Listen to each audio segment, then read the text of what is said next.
Thank you. Good morning. Welcome to the First Unitarian Society of Madison. This is a community where curious and compassionate seekers gather to explore spiritual, ethical, and social issues in an accepting and nurturing environment. Unitarian Universalism calls us to work toward equity, love, and justice in our congregations and in the world. My name is Elizabeth Barrett, and on behalf of the congregation, I would like to extend a friendly welcome, a special welcome to visitors. We are a welcoming congregation, so whoever you are and no matter who you love, we celebrate your presence among us. This would be a great time to silence our cell phones, as I would like to invite you to join me in a few moments of silence for contemplation, meditation, prayer, as we settle in and come fully into this time and place together.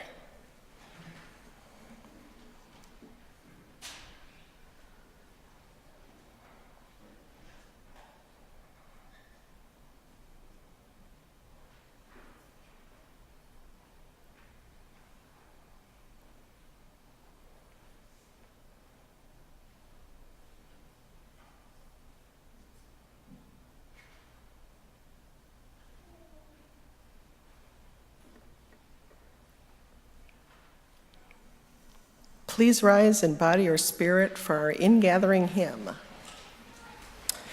We will do number 354 together. I invite you to join me in the first and the fourth verse.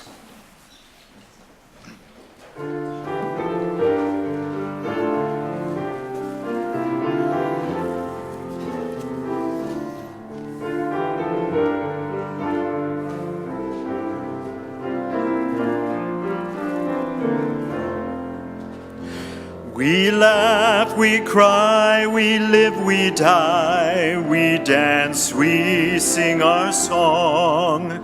We need to feel there's something here to which we can belong. We need to feel the freedom just to have some time alone. But most of all, we need close friends we can call our very own.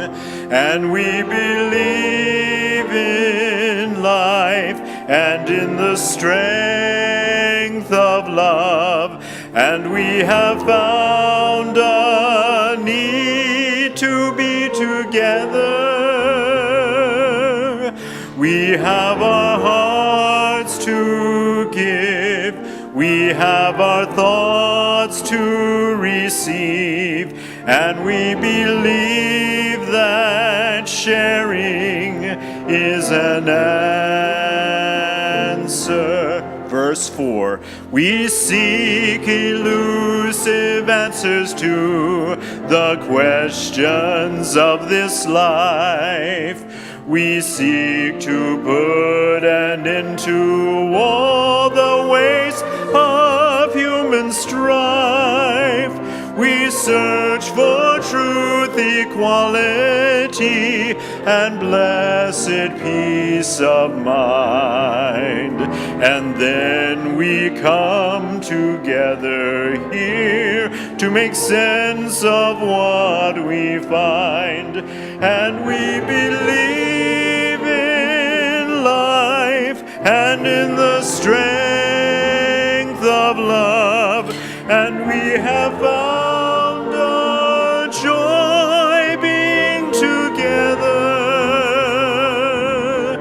And in the search for peace, maybe we finally see to question truly is an answer.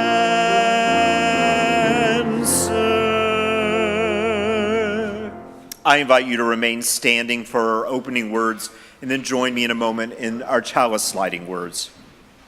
Reverend Gretchen Haley writes, whatever you have come in anticipating, whatever you expect or worry for our world, for the future, for our lives, let it go. Make space in your heart to be surprised. Make room in your soul for a new story to take shape. Let astonishment be possible. All this life that remains before us is a miracle. Imagine here the bursting of joy, relentless and resilient, coming in waves, washing over us with music and story, silence, and still this dreaming together. Continuing with her words as we light our chalice, printed in your order of service, together we say, being hope for each other and courage to believe in this new day dawning for us all. Come, let us worship together. I invite you to turn towards each other and offer a warm greeting.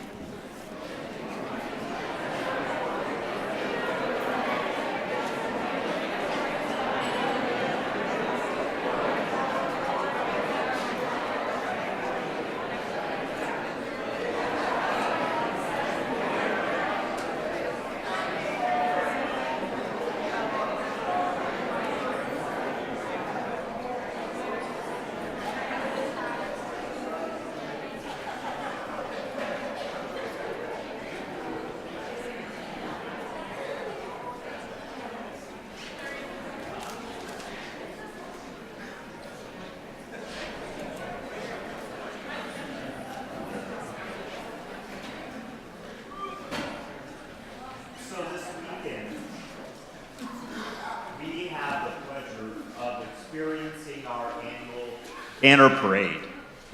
Sorry about that. Each of our 22 children's religious education classes has created a banner to reflect the things that they talk about, think about, play about, and care about in their classes. As we move back into our new calendar year, it is wonderful to sort of re-energize and celebrate this important part of our community. And so from preschool through ninth grade, our children are busy learning and growing. As each of the classes come before us, they will actually come up onto the chancel, and you are very much invited to applaud each class as they move in front of us to celebrate this important work. And so now, may the banner parade begin.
Hooray!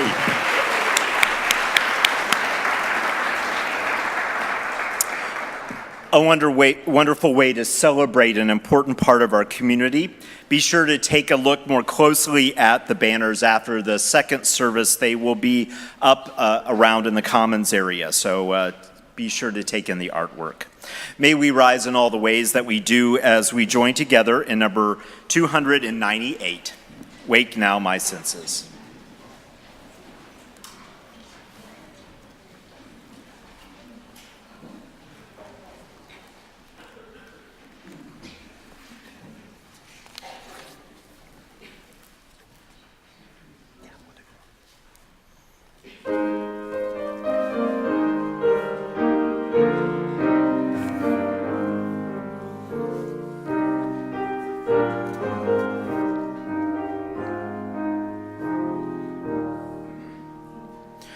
Wake now my senses and hear the earth call. Feel the deep power of being in all. Keep with the web of creation your vow. Giving, receiving, as love shows us how. Wake now my reason, reach out to the new. Join with each pilgrim who was for the true. Honor the beauty and wisdom of time. Suffer thy limit and praise the sublime. Wake now, compassion, give heed to the cry. Voices of suffering fill the white sky. Take as your neighbor both stranger and friend, praying and striving their heart. Verse 5. Wake now my vision of ministry clear. Brighten my pathway with radiance here. Mingle my calling with all who will share. Work toward a planet transformed by our care. You may be seated.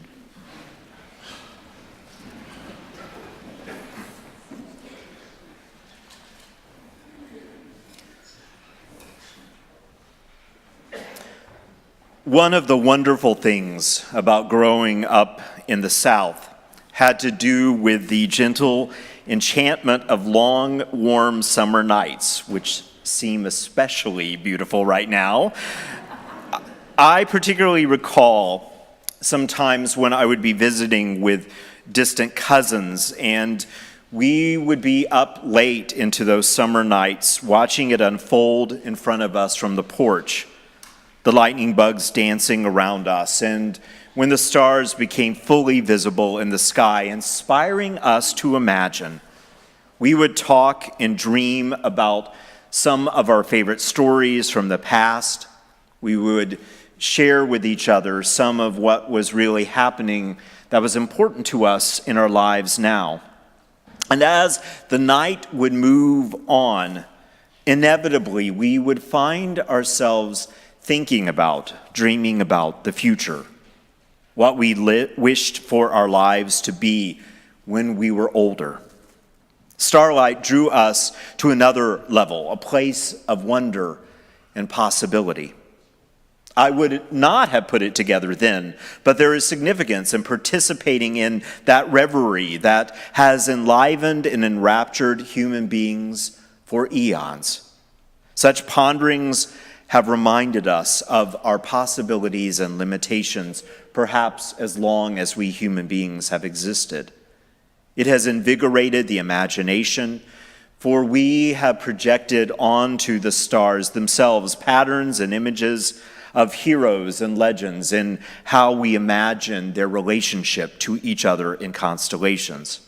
Furthermore, as we explore together, literally in the world, we have used the stars as a guide for the intrepid, the lonely, the lost, and just the adventuresome alike, as they sought to orient themselves into the realm of deeper dreamings at night. While it is true, as our explorers discovered, that one could, with some familiarity, use a single star to find broad direction, it was important, if you wanted to be more specific in where you were moving, to use the relationship between many stars to increase the accuracy of your sense of where you are going. And so I thought that the metaphor of stars was especially apt in thinking with you about the future of this congregation. Over the last months, I have been in conversation with many of you. We have worshiped together. We have worked together. We have shared some of what is true about the past and the present. And what I want to do is to reflect back to you some of what I have heard in broad themes. The star-like places of illumination and importance and energy that you have most often spoken about and lived in my presence. And I've tried to focus on one or two constellations in particular because it is important for us to choose carefully where we use our energy, but also to make sure that there were more than just a couple that I share with you today, because all of these important touchstones help us know who we are. And by their relationship with each other, they often tell us even more about what is possible, more about what is deeply meaningful. An important caveat in what I will share after the musical interlude in a few moments is that one of the things that I assume and I hear most often is that you tell me again and again that one of the primary reasons at the end of the day that you come here is for a sense of community for yourself, for your family, especially for your children often. And that is essential. Actually, in many ways, at its core, what this gathering is about is community.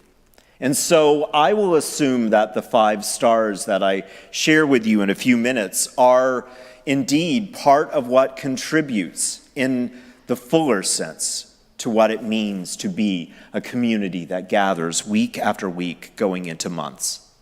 It is good to turn to these truths when we need to know deeper wisdom about our lives. So as we get ready for the musical meditation, and as I share in a few minutes after that these 5 stars, let's bring a sense of imagination. Imagine one night in the very center of a long and important journey that you have paused to rest.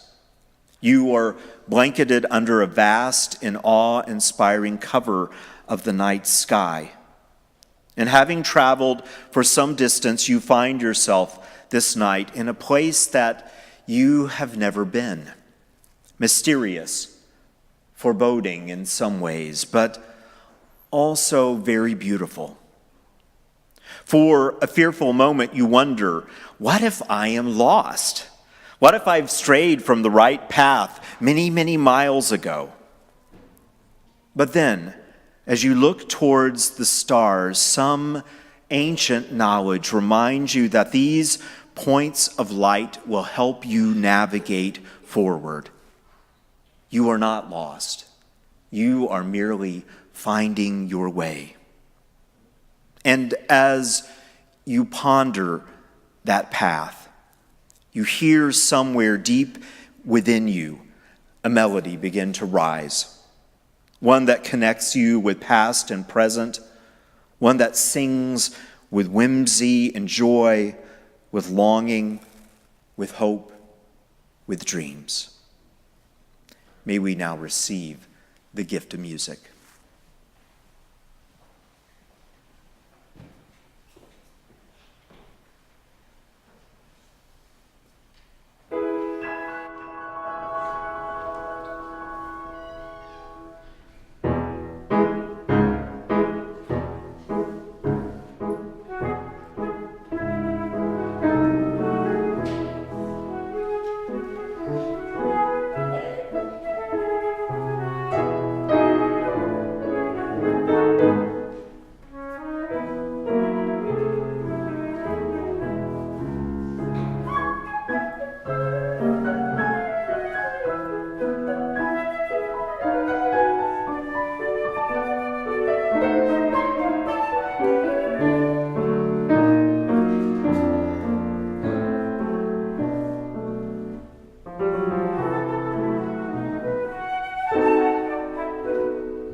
So these are the 5 stars that I've seen and experienced you living most.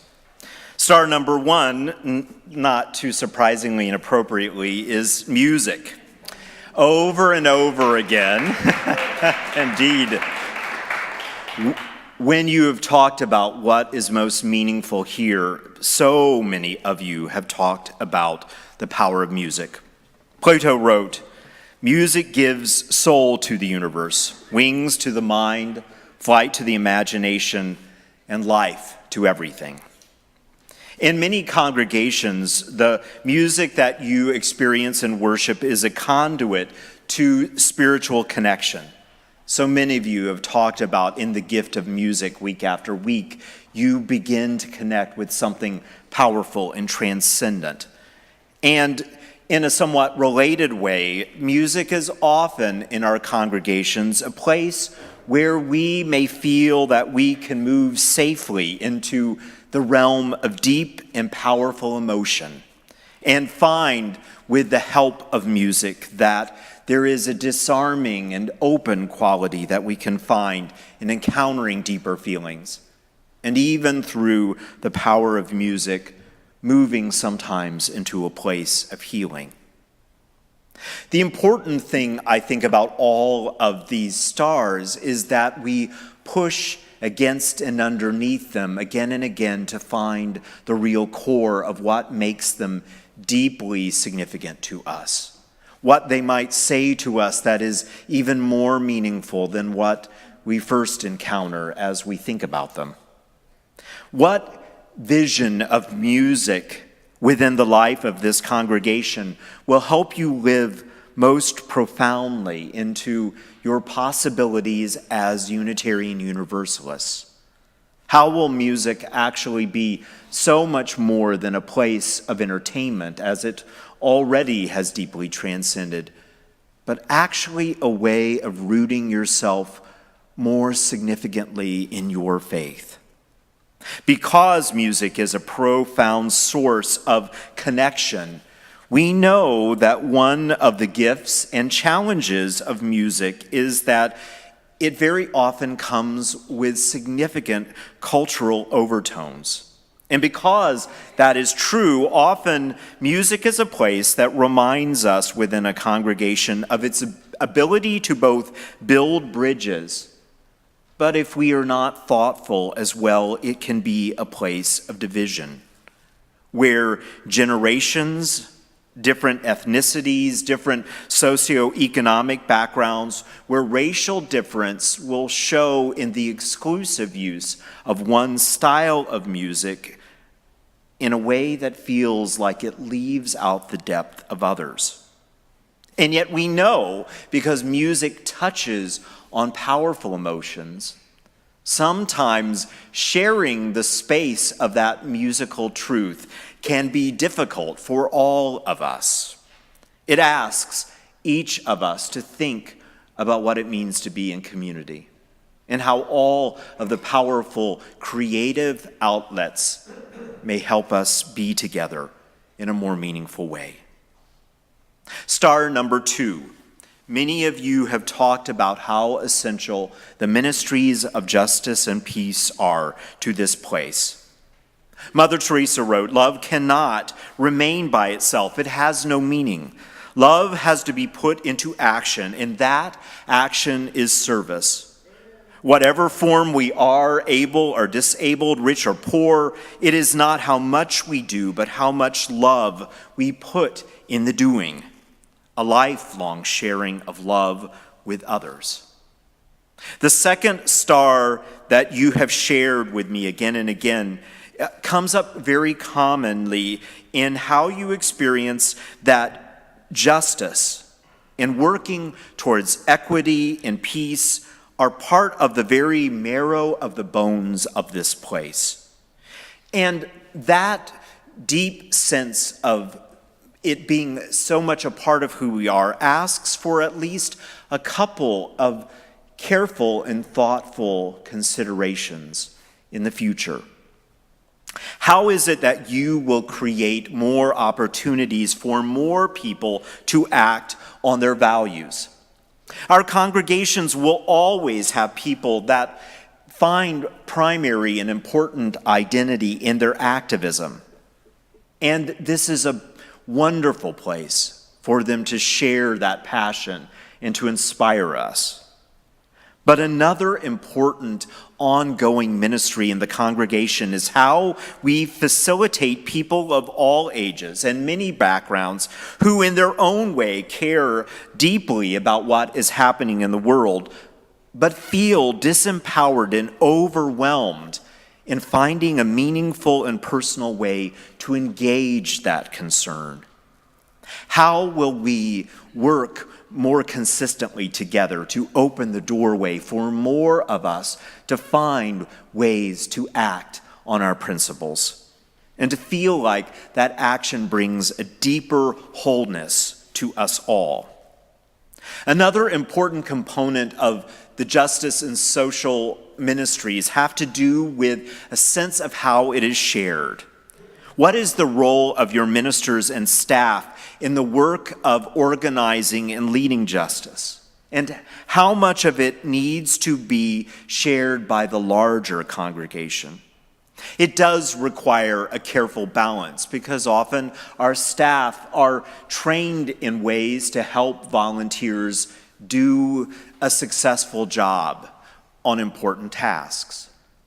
But if you give too much energy to your ministers and your staff, I've seen too often that congregations rest in being happy that someone else is out in the public square speaking for them, instead of each of us finding our own voice in whatever way feels right. This ministry has to be shared for it to really be in the marrow of our bones in this place. What will that look like in the future? Star number 3, spiritual deepening. Elizabeth Kubler-Ross wrote, "Consciously or not, We are all on a quest for answers, trying to learn the lessons of life. We grapple with fear and guilt. We search for meaning, love, and power. We try to understand fear, loss, and time. We seek to discover who we are and how, in a deeper sense, we can become truly happy.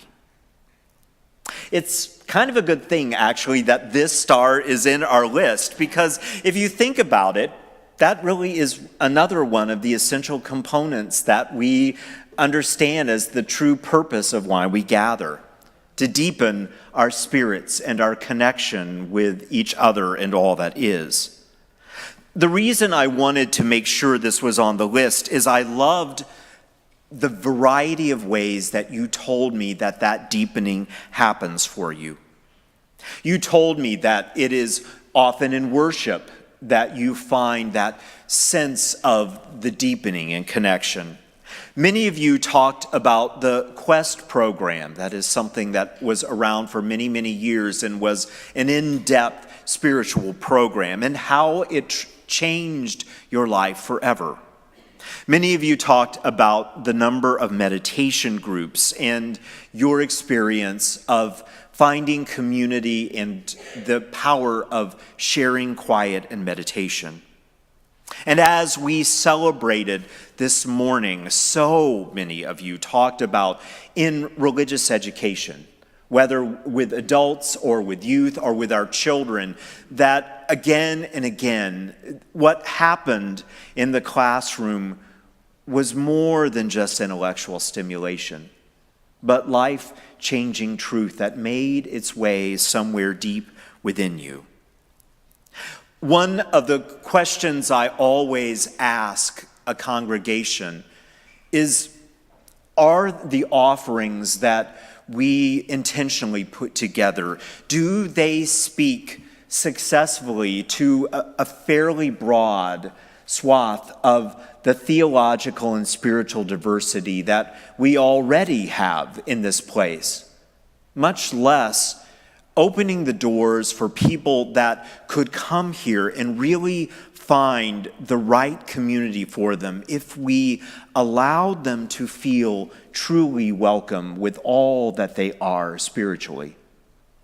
In particular, I've noted that staff and ministers have an opportunity to experience more of the spiritual diversity than sometimes the congregation seems to know already exists in your midst. How often do you really engage in conversations with each other that feel brave enough to share the deep vulnerability of what stirs your spirit? We can make more opportunities, and we will in the coming months. But is this a space that is brave enough for real spiritual diversity and deepening to happen? Star number 4. Many of you have talked about again and again in this place. It is experiences of smaller groups that have deeply changed your life. Tandeyaka wrote, "Small groups aim to make moments matter again. In these gatherings of a few people, 6 to 10, usually meeting more than once a month or once a month, we attend to the lives of the Spirit. And each member holds on to a moment through personal sharing, and by asking for or by listening to the details, textures, contents, feelings, and ideas packed into that experience. As people pay attention to the details of each other's lives, this gathered community can extend a moment of time until it is filled to overflowing with thoughts and feelings that turn time into an experience that is not fleeting, but abiding. And because we are fully present, sacred time begins." often in the various kinds of small groups that we offer, whether they be various kinds of covenant groups like our chalice circles or now our journey circles, or just groups like men's and women's groups, or even meditation groups, or anything that brings people together regularly in community. They may offer the opportunity for that sacred sense of sharing in time. They, at their best, offer us the chance to minister to each other. And in a congregation of this size, it is one of the most important ways that you can be known and know each other. But they require all of us to do our part in them.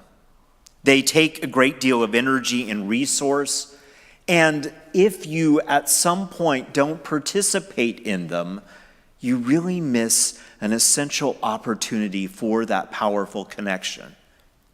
Even if you think it is not your thing, even if you've tried it in the past and you've been there, done that, you need to keep re-engaging in those experiences for them to really do their work, which is creating deeper connections within this place.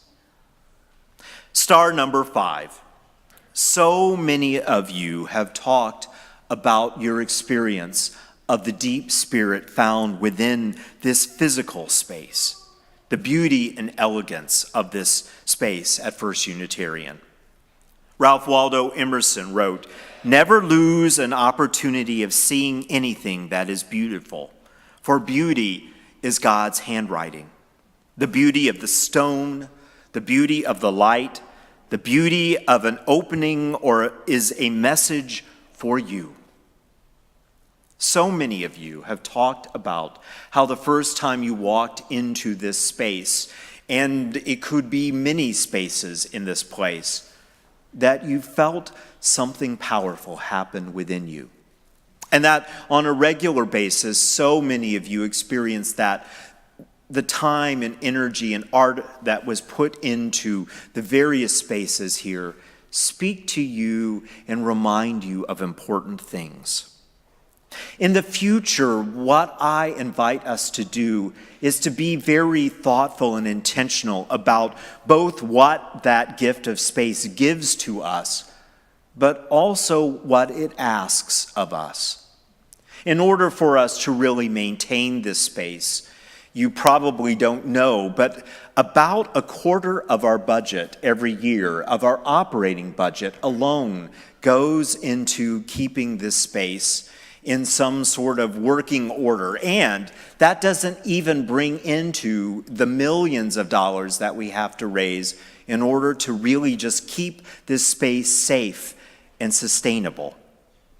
There's no easy way for us to step out of that, and it gives such a gift to the world.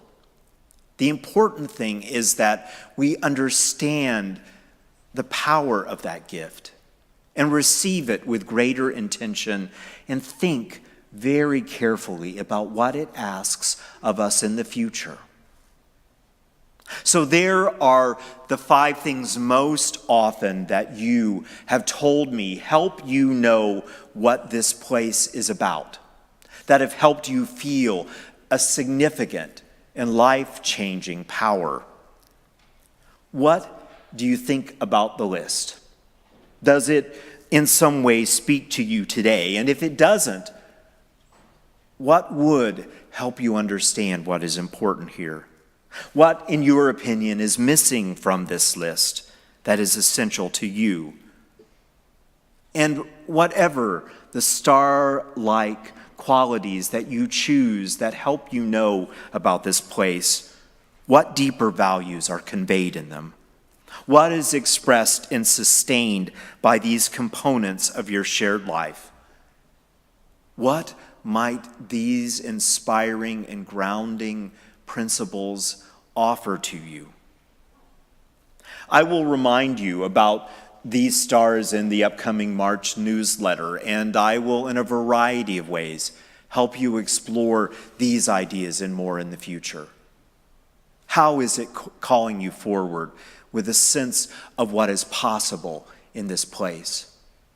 And how each of you, in your own way, will you find your own part in making that possibility real? May we journey together with love and adventure into that place. Amen, and blessed be. Every week, as we move into the offering, we think about all that is important to us and about the generosity that it asks of us.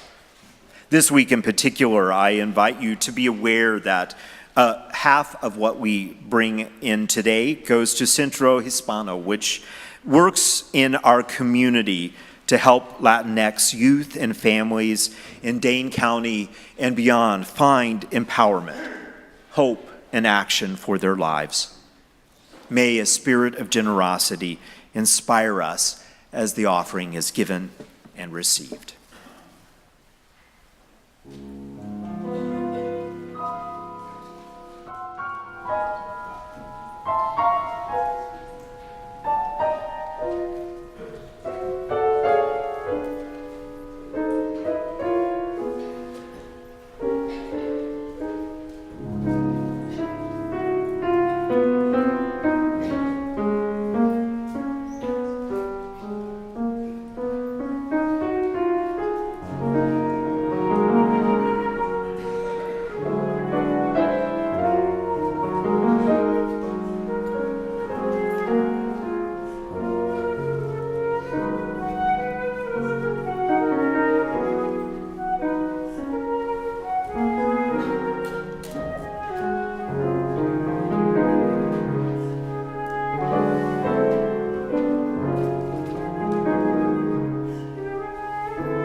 Every week we take a moment to thank those who share in the ministry of what allows for worship to be what it is. And so we are grateful for our sound operator, David Briles, and for Elizabeth Barrett, our worship associate. Our lay minister is Ann Smiley, and our greeters were Gail Bliss and Claire Box. Our ushers today were Mary Savage, Brian Chanas, Daniel Bradley, and Jane Nelson Worrell. And our hospitality is provided by Sandra Plish and Blaze Thompson. It is easy in a larger congregation to think that there are just so many people that every task just naturally is filled.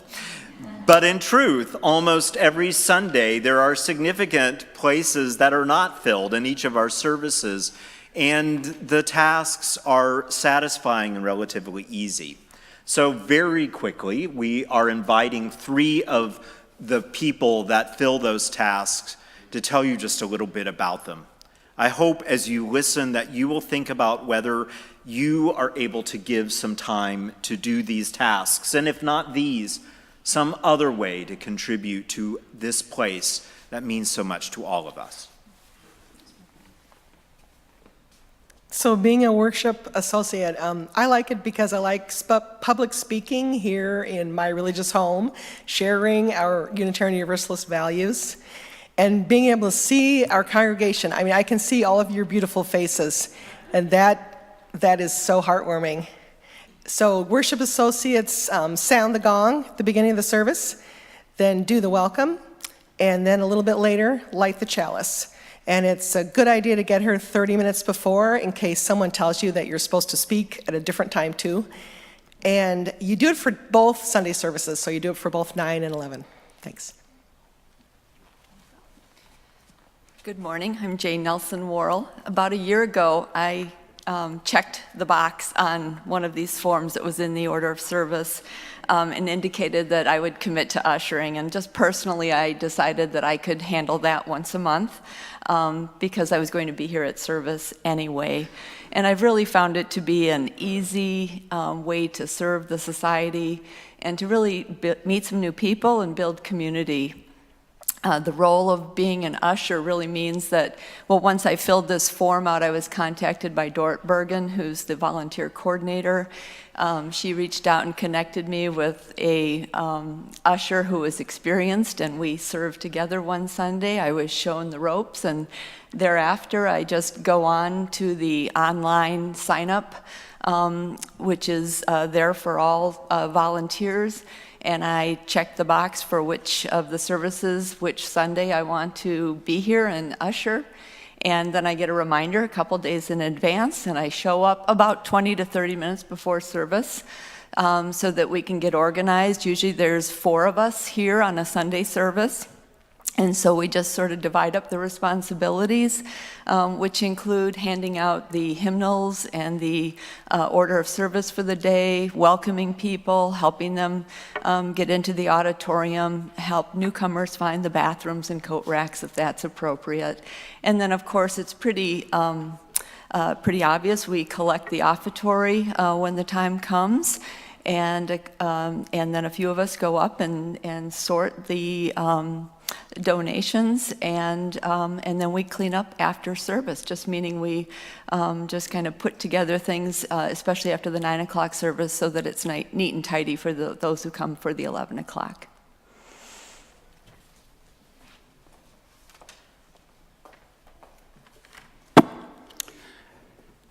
Good morning on this rather cool morning. It is really a gift to greet all of you. Greeting before a Sunday service is a lovely way to begin worship, or as we sometimes say, to bring up that which is of worth. This community is of worth. So that's just one example. And the volunteer opportunity offers huge benefits, including seeing friends, meeting new friends, talking with you, each of you. In addition, getting high fives, lots of smiles, hugs. What a way to start the day. Just arrive a little early and open your heart to all who arrive. Often I bring a friend with me, like Sunshine. Sunshine, it was named by one of your children a couple of weeks ago. And, you know, even old people like to play a little bit, at least this old person. So I get a lot of delight in greeting and playing and enjoying it's a really joyful experience for me. And greeting is another way to bring a loving sense of community to each other as we enter into this sacred space. And as Starhawk says, community. Somewhere there are people to whom we can speak with passion without having the words catch in our throats. Somewhere a circle of hands will open to receive us. Eyes will light up as we enter. Voices will celebrate with us whenever we come into our own power. Community means strength that joins our strength to do the work that needs to be done. Arms to hold us when we falter. A circle of healing. A circle of friends. Somewhere where we can be free.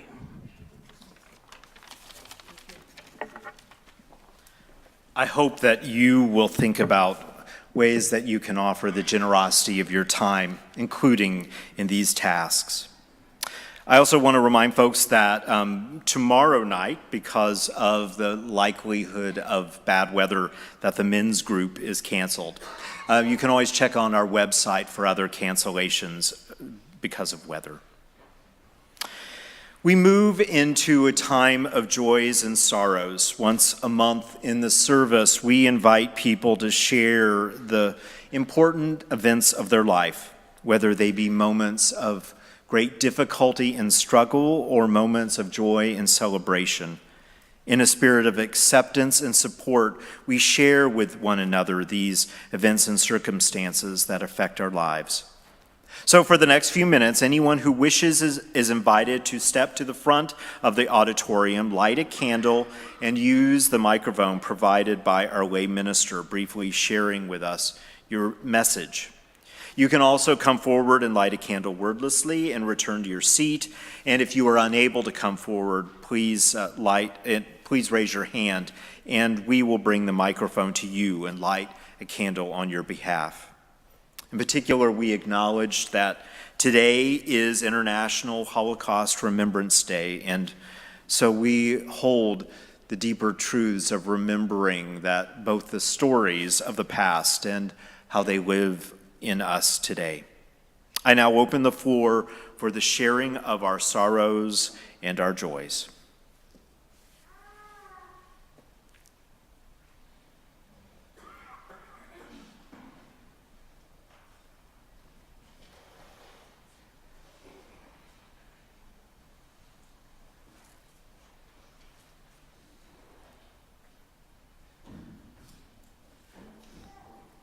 Morning.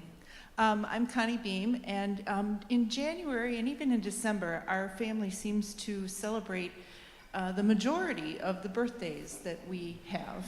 And in this month of January, my dad turned 87, and we are just so blessed to have him in our lives.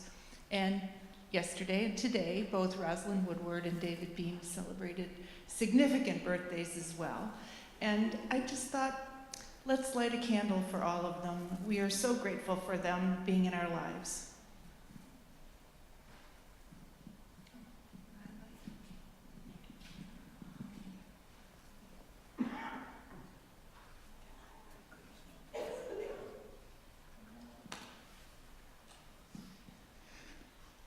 Hi, I'm Matt Howard. I have a joy. Next week I'll be celebrating 3 years of remission from multiple myeloma, which is an incurable blood cancer that I was diagnosed with 3.5 years ago. So I'm extremely happy about that. It's been great.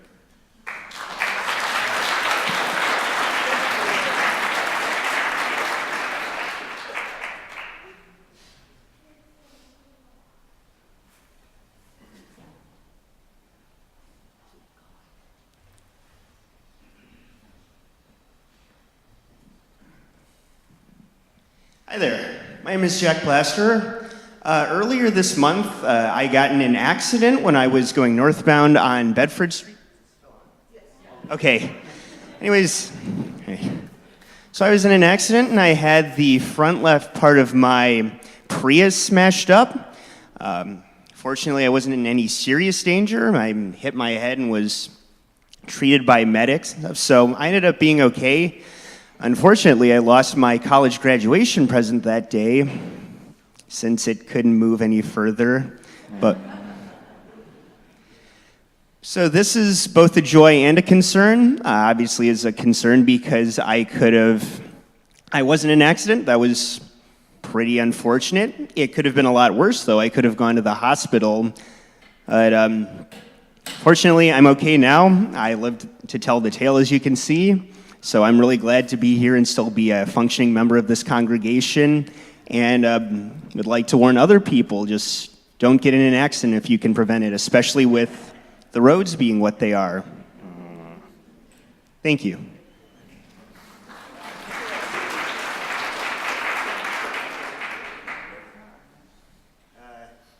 We had our old one fixed up.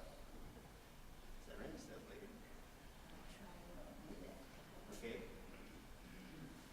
I guess I do too.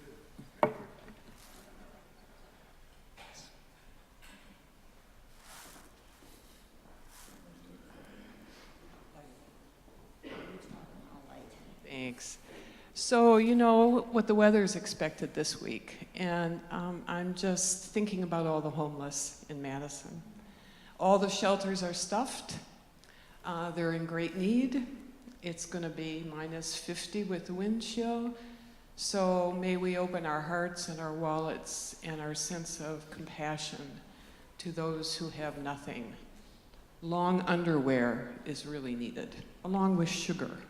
So just remember, in Dane County and really all over the Midwest, there's places that people need help.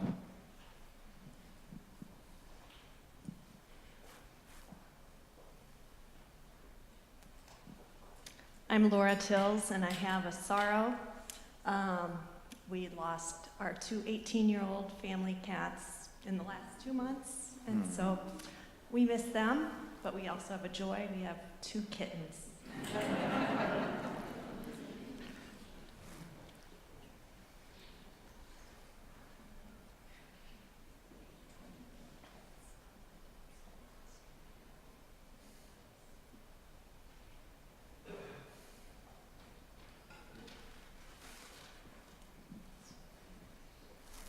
I'm Kim Stagey, and I have a sorrow and a joy.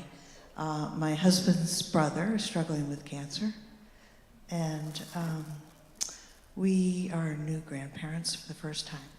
So we have a 2-month-old granddaughter in Chicago, Daphne.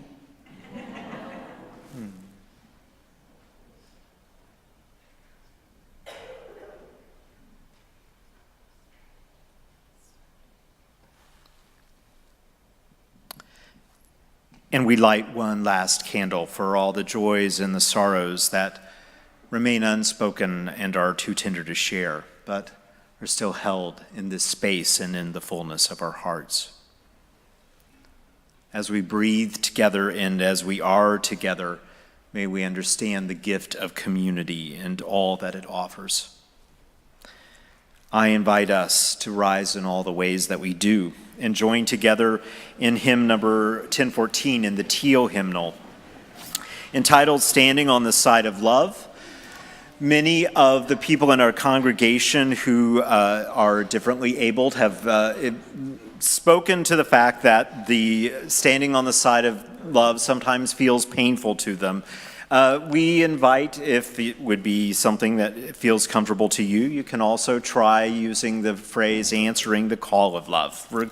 Regardless, we will sing together 1014, verse 1 and 3.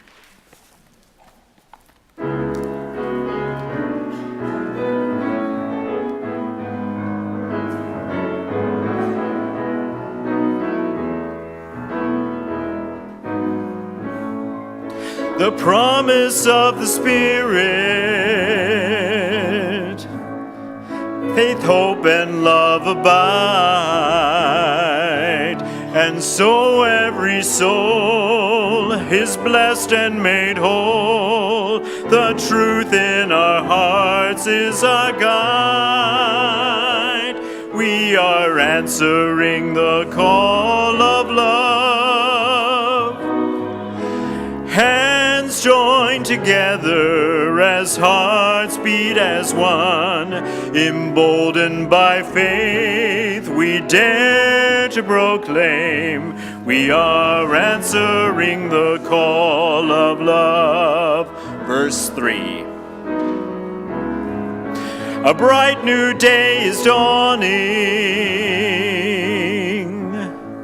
when love will not divide. Reflections of grace in every embrace, fulfilling the vision divine. We are answering the call of love. Hands joined together as hearts beat as one. Emboldened by faith, we dare to proclaim we are answering the call of love. We are answering the call of love. And now, may the stars that guide us on our journeys remain vivid to us. May they illuminate our path with their wisdom. May they energize us for the important work. May they warm us with compassion and hope and comfort when we need it most. We extinguish this chalice.